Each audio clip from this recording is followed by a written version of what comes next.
ketemu lagi dengan Echa teman-teman. Kali ini Echa akan menemani Bu Guru yang cantik sekali, yaitu dengan Bu Ririn.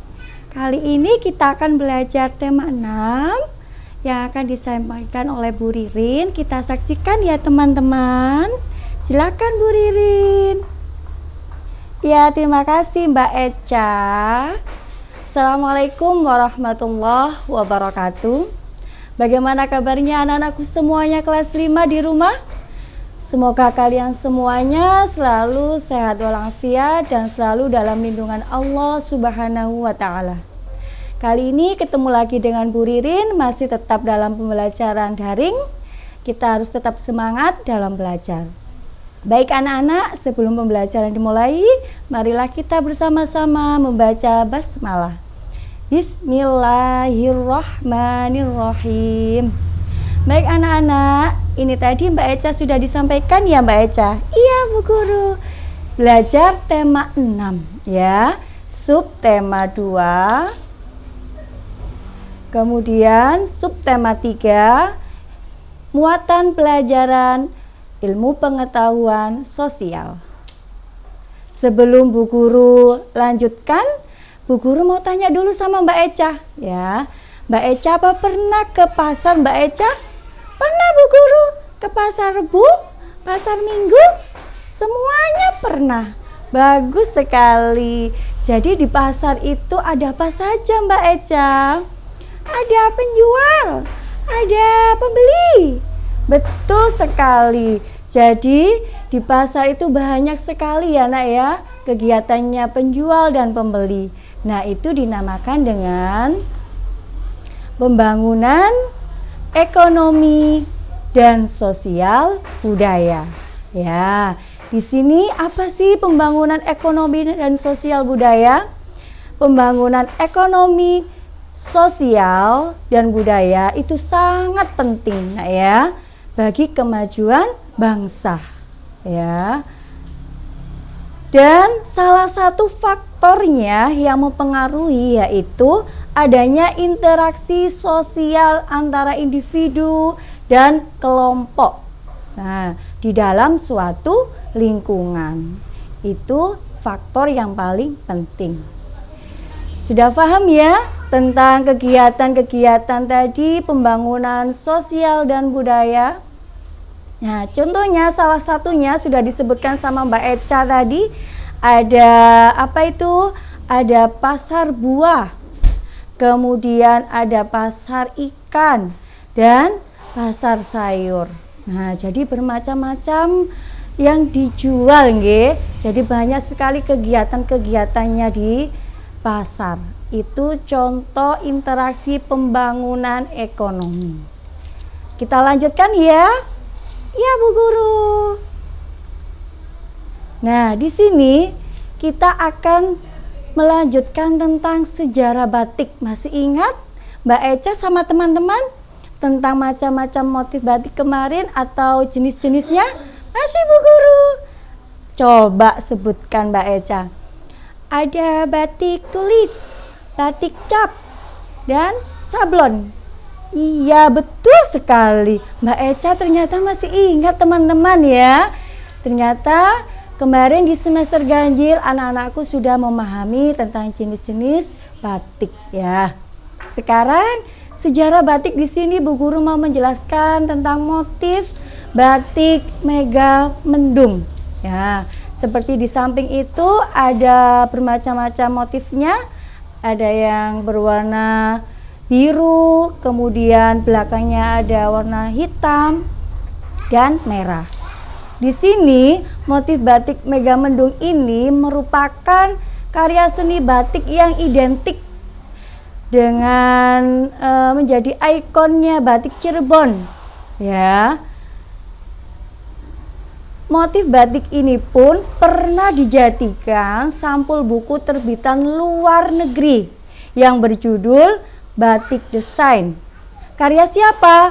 Karya seseorang yang berkebangsaan Belanda, yakni yang bernama Pepin van Rooyen. Ya, itu tadi penerbit buku batik desain ya. Selanjutnya di sini adapun perbedaan motif batik Megamendung dari Cina dan Cirebon. Apa perbedaannya? Yang pertama, motif batik Megamendung Cina itu berbentuk garis awan yang berbentuk bulatan kecil atau lingkaran seperti ini. Yang kedua, sedangkan batik Cirebon berbentuk garis awan yang berupa lancip atau segitiga seperti pada gambar itu. Nah, itu perbedaan motif batik Megamendung Cina dan Cirebon. Kita lanjut ya. Pada awalnya motif batik ini hanya berunsurkan warna biru muda dan biru tua saja. Kenapa? Yang warna biru muda itu menggambarkan makin cerahnya kehidupan.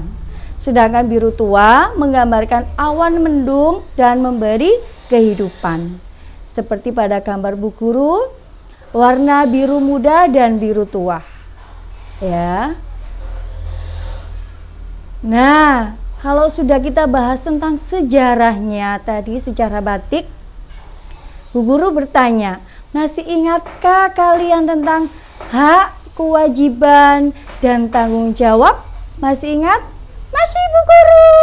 Pinter, Mbak Eca itu selalu ingat ya teman-teman.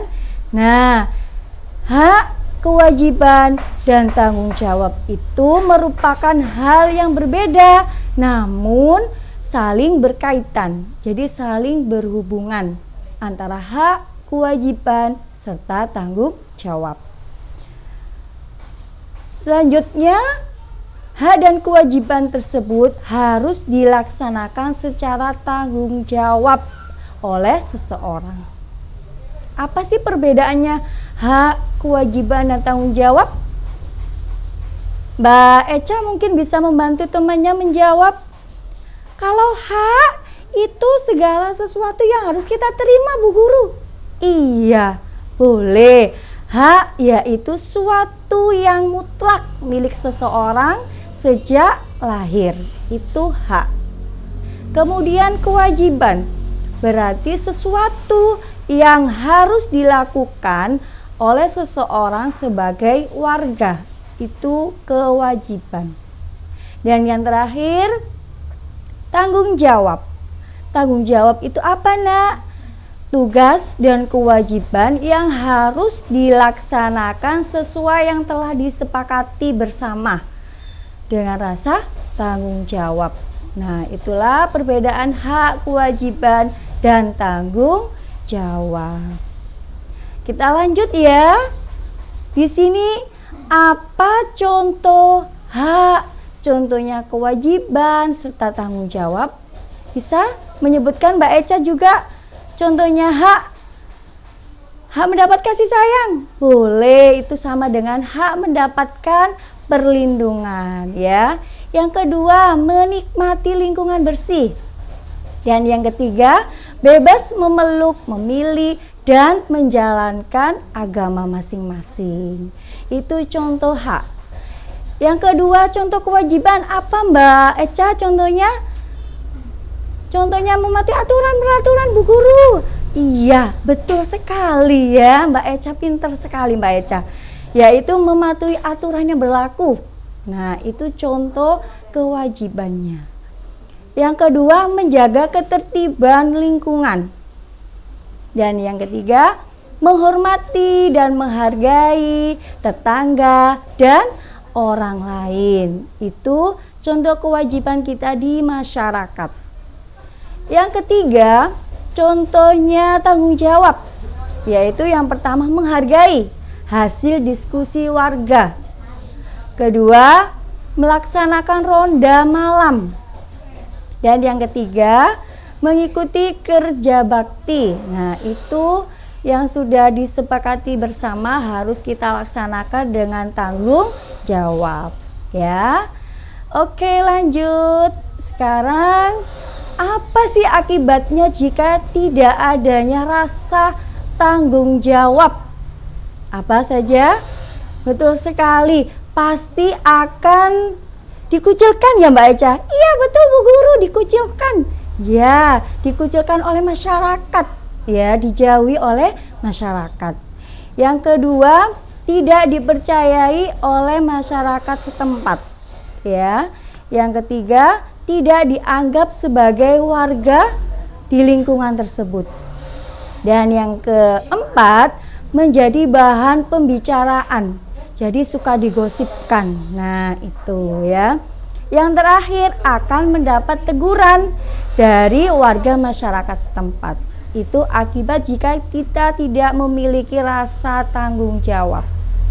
Sudah paham ya Nak ya? Kalau sudah, kita lanjutkan ya. Di sini kesimpulannya sekarang, dari mulai awal tadi, mulai pembangunan nasional atau pembangunan ekonomi sampai dengan hak, kewajiban dan tanggung jawab. Ya, di sini kesimpulannya yang pertama, masih ingat? Betul, pembangunan ekonomi dan budaya itu sangat penting bagi kemajuan bangsa. Yang kedua, kesimpulannya kita harus melestarikan budaya Indonesia, yaitu bisa berupa batik tadi ya. Yang ketiga, jika kita ingin jadi orang yang sukses, kita harus apa Mbak Eca? Harus bisa tanggung jawab. Betul, harus bisa tanggung jawab ya, punya rasa tanggung jawab. Oke, itu tadi sekian pembelajaran dari Bu Guru. Ada tugas untuk kalian di rumah, yaitu kalian kerjakan LKS halaman 61 dan halaman 73. Kalian kerjakan di LKS masing-masing ya Nak ya. Baik, sebelum pembelajaran hari ini kita tutup, kita baca hamdalah bersama ya. Alhamdulillahirobbil alamin. Bu Guru akhiri, sampai ketemu lagi di pembelajaran daring berikutnya. Tetap jaga kesehatan ya, jaga kebersihan, dan jangan lupa sholat duhanya. Oke, bye-bye teman-teman, sampai ketemu lagi. Ya, terima kasih. Wassalamualaikum warahmatullahi wabarakatuh.